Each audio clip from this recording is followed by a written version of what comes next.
ಲೈಂಗಿಕ ದೌರ್ಜನ್ಯ ಕೇಸ್ನಲ್ಲಿ ಬಗೆದಷ್ಟು ಬಯಲಾಗ್ತಾ ಇದೆ. ಪೆನ್ ಡ್ರೈವ್ ರಹಸ್ಯ. ಎಸ್ಐಟಿ ಗಡುವು ಮುಗಿದರೂ ವಿಚಾರಣೆಗೆ ಬಂದಿಲ್ಲ ಆರೋಪಿ ಪ್ರಜ್ವಲ್ ರೇವಣ್ಣ. ಎಲ್ಲಿದ್ದಾರೆ ಪ್ರಜ್ವಲ್? ಎಷ್ಟು ದಿನ ಆಯಿತು ಎಸ್ಕೇಪ್ ಆಗಿ? ಎಸ್ಐಟಿ ಗಡುವು ಕೂಡ ಮುಗಿತು, ಇನ್ನೂ ಕೂಡ ಪತ್ತೆನೇ ಇಲ್ಲ. ಎಸ್ಐಟಿ ಅಧಿಕಾರಿಗಳು ತನಿಖೆಯನ್ನು ಚುರುಕುಗೊಳಿಸಿದ್ದಾರೆ. ಈಗ 9 ಮಂದಿ ಸಂತ್ರಸ್ತರನ್ನ ಗುರುತಿಸಿ ವಿಚಾರಣೆಯನ್ನ ನಡೆಸಿದ್ದಾರೆ ಅಧಿಕಾರಿಗಳು. 9 ಜನ. ವಿಚಾರಣೆ ವೇಳೆ ಪ್ರಜ್ವಲ್ ಬಗ್ಗೆ ಸ್ಫೋಟಕ ಮಾಹಿತಿ ಕೊಡ್ತಾ ಇದ್ದಾರೆ ಸಂತ್ರಸ್ತೆಯರು ತಮಗಾದ ಅನ್ಯಾಯದ ಬಗ್ಗೆ.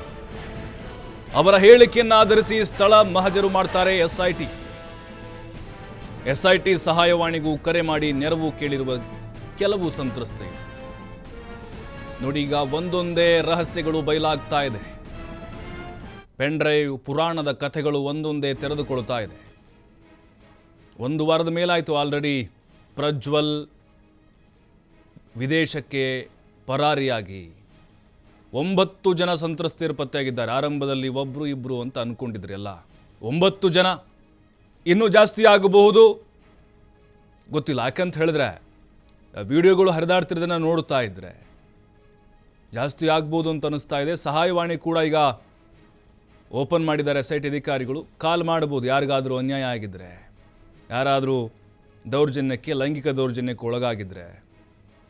ನಿಮ್ಮ ಮಾಹಿತಿಯನ್ನು ಗುಪ್ತವಾಗಿ ಇಡಲಾಗುತ್ತೆ, ರಹಸ್ಯವಾಗಿ ಇಡಲಾಗುತ್ತೆ. ಯಾವುದೇ ರೀತಿ ತೊಂದರೆ ಆಗೋದಿಲ್ಲ. ಆದರೆ ಆರೋಪಿಗೆ ಶಿಕ್ಷೆ ಆಗಲೇಬೇಕು ಅಲ್ವಾ? ಯಾಕಂತ ಹೇಳಿದ್ರೆ ಈಗ ಅಲ್ಲಿ ದೇವರಾಜೇಗೌಡರು ಹೇಳಿರೋ ಪ್ರಕಾರ, ಹಲವು ಜನ ಮಾತನಾಡಿರೋ ಪ್ರಕಾರ 2950ಕ್ಕಿಂತ ಹೆಚ್ಚು ವಿಡಿಯೋ ಫೋಟೋಗಳು ಇದಾವಂತೆ. ಈಗ ಕೆಲವೊಂದಿಷ್ಟು ಮಾತ್ರ ವೈರಲ್ ಆಗ್ತಾ ಇದ್ದಾವೆ.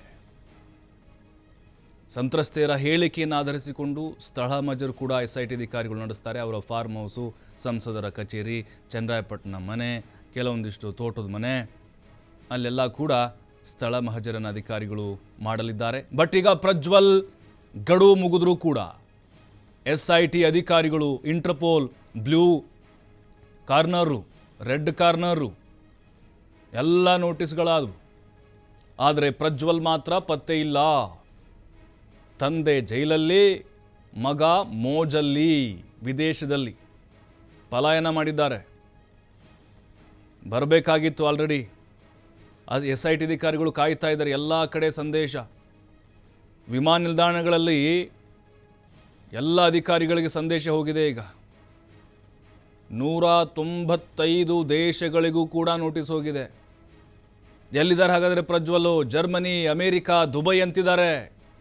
ಕೆಲವೊಬ್ರು ಎಲ್ಲೋ ಇಲ್ಲೇ ಹಾಸನದಲ್ಲೋ ಅಡಗಿ ಕೂತಿರ್ಬೋದು ಅಂತ ಕೆಲವೊಬ್ರು ಮಾತಾಡ್ತಿದ್ದಾರೆ, ಗೊತ್ತಿಲ್ಲ. ಬಟ್ ಪ್ರಜ್ವಲ್ ರೇವಣ್ಣ ಎಲ್ಲಿದ್ದಾರೆ, ಯಾವಾಗ ಬರ್ತಾರೆ? ರಾಜ್ಯದ ಜನ ಅಲ್ಲ, ಇಡೀ ದೇಶದ ಜನ ನೋಡ್ತಾ ಇದ್ದಾರೆ ಅವರ ಅರೆಸ್ಟ್ ಆಗೋದನ್ನು. 9 ಜನ ಸಂತ್ರಸ್ತೆಯರ ಹೇಳಿಕೆಗಳು ನೋಡ್ತಾ ಹೋದರೆ ಕೆಲವೊಂದಿಷ್ಟು ಸ್ಫೋಟಕವಾದಂಥ ಮಾಹಿತಿಗಳು. 2019ರಿಂದ 2022ರವರೆಗೆ ಏನೆಲ್ಲ ಆಯಿತು, ಯಾವ ರೀತಿ ಬಳಸ್ಕೊಂಡ್ರು, ಯಾವ ರೀತಿ ಆಮಿಷವನ್ನು ಒಡ್ಡಿದ್ರು. ಸರ್ಕಾರಿ ಅಧಿಕಾರಿಗಳು ಕೂಡ ಇದ್ದಾರೆ ಇದರಲ್ಲಿ. ಸರ್ಕಾರಿ ಅಧಿಕಾರಿಗಳು ಏನೋ ಒಂದು ಪ್ರಮೋಷನ್ ಆಗಬೇಕು, ಏನೋ ಒಂದು ಕೆಲಸ ಆಗಬೇಕು ಅಂತ ಹೇಳ್ಕೊಂಡು ಹೋದ್ರು ಜಾಸ್ತಿ ಇದ್ದಾರಂತೆ. ಆಮೇಲೆ ಬ್ಲ್ಯಾಕ್ ಮೇನ್ ಕೂಡ ಮಾಡಿದಾರಂತೆ, ಹೆದರಿಸಿದ್ದಾರಂತೆ, ಬೆದರಿಸಿದ್ದಾರಂತೆ.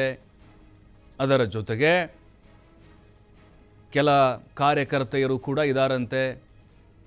ಏನೋ ಒಂದು ಉನ್ನತವಾದಂಥ ಸ್ಥಾನಮಾನ ಕೊಡ್ತೀವಿ, ನಿಮಗೆ ಆ ಕೆಲಸ ಮಾಡಿಸ್ಕೊಡ್ತೀವಿ, ಕರೆಸ್ಕೊಂಡು ಪುಸಲಾಯಿಸಿ ಅಥವಾ ಬಲವಂತವಾಗಿಯೇ ಅವರನ್ನು ಬಳಸಿಕೊಂಡಿದ್ದಾರೆ ಅನ್ನೋದು ಈಗ ಸಂತ್ರಸ್ತೆಯರು ಎಸ್ಐಟಿ ಮುಂದೆ ಕೊಟ್ಟಿರುವಂತಹ ಮಾಹಿತಿ.